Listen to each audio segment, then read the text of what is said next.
Bonjour, c'est Ludovic Leclerc, votre analyste, et voici la mise à jour en vidéo de mon avis sur le Bell20. Alors, le Bell20, comme à l'accoutumée, un graphique 3 mois sur une unité journalière. Cette semaine est une semaine baissière, malgré les jolis rebonds qui ont été engagés durant cette semaine. En effet, on avait clôturé la semaine dernière ici vers 2246, et on clôture cette semaine sur 2220. Donc c'est bel et bien une semaine baissière. Alors on est actuellement en tentative de valider cette petite fourchette de Andrews haussière, qui est comprise dans cette grande fourchette Andrews moyen terme que vous connaissez déjà depuis quelques vidéos. Alors le cours est également sous cette ligne rouge qui est une oblique baissière dans laquelle je vous ai déjà parlé durant le briefing, et on voit en effet qu'à chaque contact avec cette oblique baissière, le cours est rejeté. Ça a été déjà le cas à plusieurs reprises.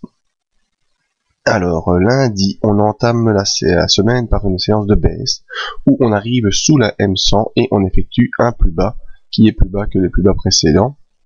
Ensuite, mardi, mercredi, on tente un retournement, mais on est rejeté au contact de la médiane et de l'oblique baissière. Donc jeudi, on a une séance de baisse. Et vendredi, on fait une ouverture en dehors de la fourchette. On vient au contact de la fourchette moyen terme. Et on remonte jusque quasiment le contact avec l'oblique baissière. Donc tout ça me paraît techniquement très logique. Et on voit malheureusement que on a fait en effet cette semaine un plus bas que le précédent. Et on n'a pas pu faire un plus haut qui était plus haut que le précédent. On est toujours bien dans une tendance baissière. Alors cette oblique baissière nous permet également de pouvoir tracer un canal baissier que je peux arrêter ici. Même si on a eu une séance en dehors, on voit que majoritairement les séances de baisse viennent au contact de ce canal baissier, et on est donc toujours dans un canal baissier court terme, une fourchette de Andrews moyen terme qui est baissière.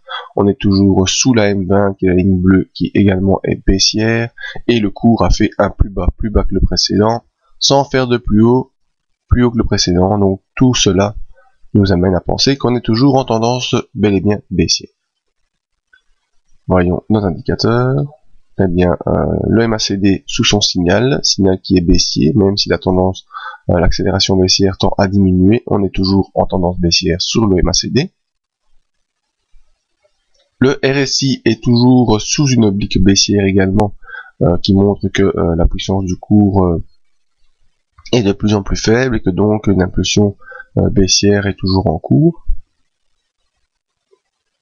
Le stochastique qui nous montre des impulsions court terme, lui pour l'instant est au-dessus de son signal, avec un signal qui semble devoir être retourné à la hausse. Donc attention aux rebonds possibles qui pourraient donner des accélérations. On voit aussi que le stochastique est en divergence haussière par rapport à l'évolution du cours, donc restons attentifs. Et les volumes, toujours très important, les volumes étaient sur une tendance baissière qui a été dépassée en cours de semaine. On a un potentiel pullback ici. Mais l'important aussi, c'est qu'au niveau des volumes, on a également une divergence haussière qui semble s'installer sur les volumes. Tendance haussière par rapport aux semaines précédentes. Alors, en effet, actuellement, les cours sont toujours dans une dynamique baissière avec des plus bas de plus en plus bas dans son canal baissier, mais les indicateurs nous montrent qu'il y a une possibilité, un potentiel de retournement. Donc je serai attentif à une sortie de ce canal, sortie qui doit également franchir la M20 qui sera dans ces environs-ci à 2243.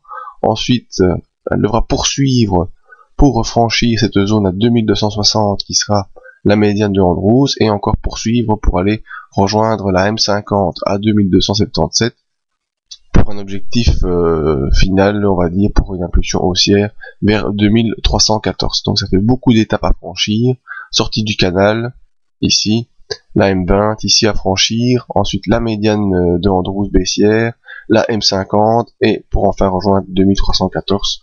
Donc tout ça, ça fait beaucoup d'étapes à franchir, et c'est pour ça qu'on a le briefing de tous les matins pour voir l'évolution du cours.